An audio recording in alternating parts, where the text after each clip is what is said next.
L'Allemagne est connue pour être la capitale de la tech, alors dans une dernière danse, on va vous prouver que c'est vrai. Nous voilà sur le stand de TQ System, une marque allemande. Il y a ici, vous vous en doutez, énormément de marques de moteurs et de marques aussi très connues comme Bosch ou de marques plutôt asiatiques. On a choisi celle-ci parce que c'est une marque allemande, je vous l'ai dit, fabriquée en Allemagne et qui propose des moteurs absolument incroyables qui pèsent maximum 1,8 kg. La parfaite expression de ça, c'est ce vélo Rotwild RX 275, donc un vélo de cross-country tout suspendu qui pèse 12,7 kg avec batterie prête à rouler, pédale, etc.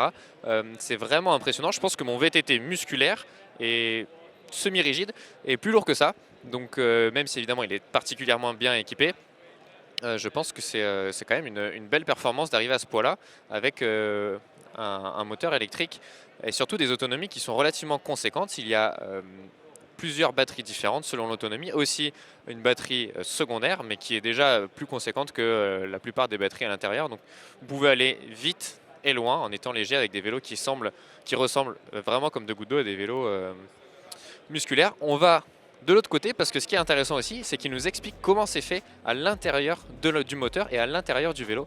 On va aller voir ça. Alors comme promis, on se retrouve à l'intérieur du moteur. Vous voyez, donc de ce côté, il y a une carte à puce.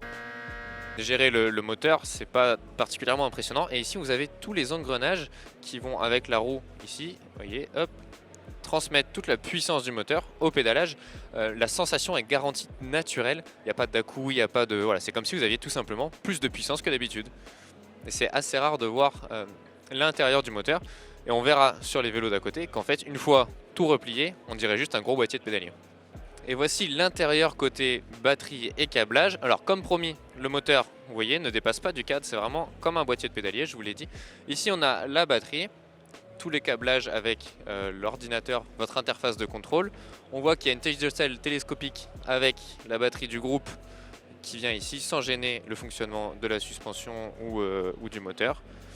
La suspension cachée à l'intérieur et c'est tellement petit que tout rentre à l'intérieur d'un cadre de format classique. On se retrouve chez notre partenaire Silca avec enfin la possibilité de vous montrer l'étendue des produits qu'ils proposent, des produits que nous on adore. Vous avez par exemple ici quelques outils qui sont particulièrement jolis, pratiques et surtout efficaces. Vous avez aussi une gamme de textiles avec les chaussettes aéro, les guidolines, ce que j'adore, et évidemment vous en doutez et que j'ai utilisé pour mes 2 records de l'heure, le Secret Chain Blend qui est en fait une cire à faire fondre grâce à l'outil fait exprès pour aller toujours plus vite. Vous connaissez mon affection pour les chaînes cirées. Et un petit peu plus loin, vous avez toute une gamme de sacoches que j'utilise également au quotidien et qui sont bluffantes par leur capacité, leur facilité d'utilisation et d'accès. Des sacoches plus pour un petit peu de backpacking, vélo taf, des porte-bidons absolument magnifiques en titane et ensuite tous les produits d'entretien qu'on utilise toutes les semaines au bureau avec la plus grande satisfaction. C'est une marque qui est peu connue, en France en tout cas, mais qui propose des produits très intelligents et qu'on adore utiliser. Et on se retrouve chez la marque originaire de Clermont-Ferrand, Nova Ride, qui propose des chapes surdimensionnées en céramique, des boîtiers de pédalier. Ces déroulements, tout est fait à Clermont, en France. Et la différence par rapport à d'autres marques plus connues et aussi plus chères, c'est que les roulements sont en céramique, mais la cage également. C'est-à-dire que ce sont des roulements secs. En effet, quand il y a une cage en acier ou des roulements en acier, on est obligé de huiler, de graisser, ce qui nécessite beaucoup d'entretien. Ici, aucun entretien, puisque ce sont des roulements secs parfaitement hermétiques. Avec la cage en céramique, c'est assez rare. Pour le boîtier, impossible de mettre une cage en céramique, il y a beaucoup trop de contraintes, la cage est en acier. Mais comme elle est parfaitement usinée avec les billes en céramique, ça nécessite moins d'entretien. Donc ok, on achète souvent un boîtier un peu plus cher, mais il est beaucoup plus performant et surtout il nécessite moins d'entretien. Et ça c'est cool parce qu'entretenir ce roulement, c'est assez pénible. Moi j'adore, ça c'est un design qui a été fait pour ceux qui n'aiment pas le fini carbone, donc ça a été peint.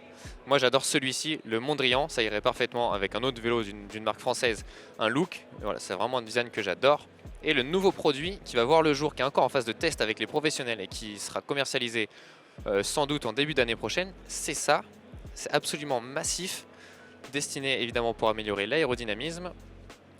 Ça c'est un prototype, imaginez-vous que même les vis seront fondues à l'intérieur, tout est pensé, tout est réfléchi au millimètre chez la marque française. On adore, vous avez toute la gamme derrière, des simples galets, au cage et l'ensemble des boîtiers de pédalier selon les standards de haut cadre.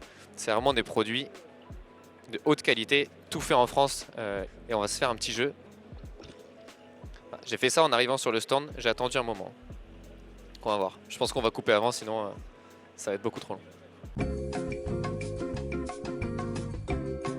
Bon, c'est impressionnant, c'est pas tout à fait fini. J'ai roulé sur beaucoup de marques différentes et je suis vraiment impressionné par le rendu de celle-ci. Toujours pas. À noter que la petite est celle qui tourne le moins. Je peux pas faire tourner la grande parce qu'elle est complètement à l'intérieur, mais comme elle est plus légère, c'est celle qui tourne le moins des deux. C'est vraiment impressionnant, ça ralentit à peine. Envoûtant. Des nouveaux designs seront, j'en profite, je sais pas si c'est obligé de le dire, des nouveaux designs seront disponibles bientôt. Et on est sur... Voilà, j'ai eu peur que ça reparte dans l'autre sens. En tout cas, des produits vraiment impressionnants que vous pouvez retrouver sur les routes du Tour de France. On reste en France et on va sur le stand Julbo, la marque de casques et de lunettes, qui nous présente son nouveau finisher Evo. Alors ce casque a été réalisé en étroite collaboration avec l'équipe Groupama FDJ, qui est connue pour aider ses partenaires à développer des produits toujours plus intéressants. On retrouve ici les différents éléments du casque. À noter l'aéroshell, parce que la volonté de Julbo c'était de faire un seul casque avec une seule tenue, un seul réglage, et qui soit à la fois le casque aéré de montagne et le casque aéro pour les étapes plus rapides. Donc c'est une aéroshell qui est sécurisée par un petit élastique derrière qui vient se rajouter au casque lui-même. Alors le casque lui-même, ce qu'il y a de nouveau, c'est une nouvelle coque avec deux informations importantes. La première, c'est qu'il y a eu un énorme travail sur le fit, c'est-à-dire sur le confort et sur la taille de la tête des coureurs. Une moyenne a été faite avec tous les coureurs de la FDJ pour réaliser la coque parfaite qui corresponde à le plus de coureurs possible. Ce travail de confort et d'ergonomie a aussi été réalisé ici. Donc là, c'est ce qu'on appelle vraiment le fit du casque. C'est pas une copie ou c'est pas acheté à une autre marque, c'est vraiment propre à Julbo. C'est la première fois qu'ils développent ça eux-mêmes à 100%. Et ça a été fait pour que tous les ports de tête soient confortables, notamment les ports avec un port très bas sur la nuque et une tête très relevée. Ça ne vous gênera pas. Après, le système 360 classique pour le casque tienne parfaitement. Encore une fois, pour la sécurité et pour que le casque tienne parfaitement et passe les tests de sécurité, on a cette pièce ici qui permet un ajustement parfait d'avant en arrière et qui suit, vous le voyez, le sens du vent, parce que le casque, lui, a été fait avec des grands canaux d'aération face au vent pour qu'il soit réellement efficace. Quand il y a plein de trous sur les côtés, c'est pas particulièrement efficace parce que c'est pas le sens du déplacement, c'est pas le sens du vent. Donc cette partie en plastique match parfaitement avec la coque elle-même pour une meilleure aération avec un meilleur confort. Et dernier petit détail qui nous montre la collaboration entre les coureurs du World Tour qui éprouvent le casque dans toutes les conditions et la marque, c'est ces petites pièces rouges qui permettent de venir sécuriser les lunettes sur l'avant du casque de deux positions différentes en fonction de la préférence du coureur. Voilà, jusque dans les moindres détails, ce casque a été développé pour le World Tour et s'il est éprouvé et validé par les coureurs du World Tour, nul doute qu'il le sera pour nous, cyclistes amateurs. L'autre spécialité de Julbo, c'est la lunette, évidemment. Ils ont commencé avec les lunettes plutôt des biathlètes, la Density, avant leur collaboration avec l'équipe Groupama FDJ. La demande des coureurs était une monture vraiment encore plus galbée qui va sous tous les casques et qui est particulièrement légère. On se retrouve donc avec ici le coloris spécial pour la Groupama FDJ, où moi j'aime beaucoup celui-ci, donc c'est l'Intensity. Donc c'est vraiment particulièrement léger. Les branches ont été raccourcies pour passer sous tous les casques. Elles sont souples, ça se met en un seul coup de main avec un nez pas réglable et un superbe verre. Il y a un gros travail qui a été fait également sur les verres pour apporter plus de contraste et plus de capacité à repérer les différentes aspérités de la route pour plus de sécurité et plus de performance. Voilà. L'autre caractéristique des lunettes Julbo, et en fait ça se voit à peine, un tout petit peu ici sur les lunettes de David Gaudu, c'est la correction. C'est un tout petit insert qui vient se mettre après une découpe laser du verre. Ça se voit à peine vraiment sur l'image pour apporter la correction. C'est une problématique qu'on est nombreux à rencontrer, d'avoir des lunettes de sport qui aient les mêmes caractéristiques que des lunettes sans correction, mais avec. Voilà. J'ai beaucoup aussi apprécié, apparemment je suis dans le rose aujourd'hui, ce modèle, particulièrement englobant également, très racé. Donc voilà, beaucoup de coloris disponibles, une correction disponible également sur des lunettes qui ont été là aussi éprouvées par les coureurs du World Tour. Une petite pause fraîcheur au stand Ultra Cool Tech où on trouve tout ce qu'il faut pour refroidir le moteur. Ils sont spécialisés effectivement dans ce qu'on appelle le cooling, c'est-à-dire le refroidissement ou le pré-cooling, se refroidir avant l'épreuve avec par exemple cette nouvelle technologie de gilet de froid. Le gilet de froid, c'est quelque chose qu'on voit énormément chez les équipes. Là, c'est le sponsor d'Intermarché Wanty Gobert. La différence, c'est que c'est une veste particulièrement fine avec cette matière ici assez spéciale qui va retenir l'eau et c'est l'évaporation de cette eau qui va permettre le refroidissement. On a un fit avec 2 ou 3 tailles de gilets différentes, mais aussi 2 ou 3 fermetures éclair différentes pour un fit parfait, vraiment collé au corps et venir refroidir au plus près de la peau. Une petite capuche, soit pour refroidir la tête, soit pour rester dans sa bulle, pour rester focus avant la course. On a une serviette également dans la même matière que ça, qui va vraiment, comme je le disais, retenir l'eau, qu'on va pouvoir enrouler la tête, la nuque ou s'essuyer avec. Mais le produit le plus intéressant, ou en tout cas le plus nouveau ici, c'est la Glacier Tape, c'est-à-dire le ruban de cintre refroidissant. Il est disponible ici en bleu, mais il y aura une version commercialisée en noir. Beaucoup d'équipes World Tour sont intéressées, nous a-t-on dit.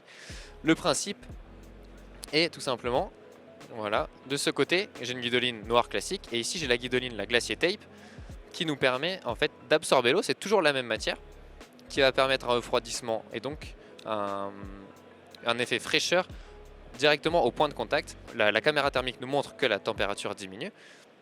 Ça va certes refroidir un petit peu, mais ça va aussi donner une sensation de fraîcheur. Il a été prouvé scientifiquement que la sensation de fraîcheur elle-même apporte un bien-être supérieur et donc une performance supérieure.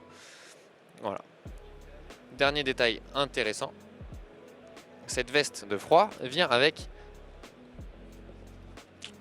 son sac, c'est-à-dire que vous pouvez le préparer en amont, le matin par exemple, mettre le sac, de l'eau, des glaçons, et ensuite c'est facile à transporter et surtout ça reste froid. En fait cette veste, si c'est pas nouveau sur le principe, vient résoudre pas mal de petites problématiques qu'on peut rencontrer lorsqu'on les utilise. Et pour la guidoline, j'ai envie de dire, est-ce que ça marche? Est-ce que la technologie est efficace ou pas? En tout cas c'est très très intéressant, et ce qui est sûr c'est que ça reste une guidoline comme une autre, donc pourquoi pas mettre celle-ci et avoir un petit plus, en tout cas au moins en termes de sensation. Je trouve ça assez intéressant, voilà. Et moi j'aime bien la couleur bleue, donc ça me va aussi. On fait un détour par la Corée du Sud pour vous présenter la marque Aviav. Cette marque a la particularité de fabriquer ses jantes, mais aussi ses rayons en carbone et de tout assembler dans son usine. C'est la seule roue 100% faite en Corée du Sud et 100% faite donc dans la même usine.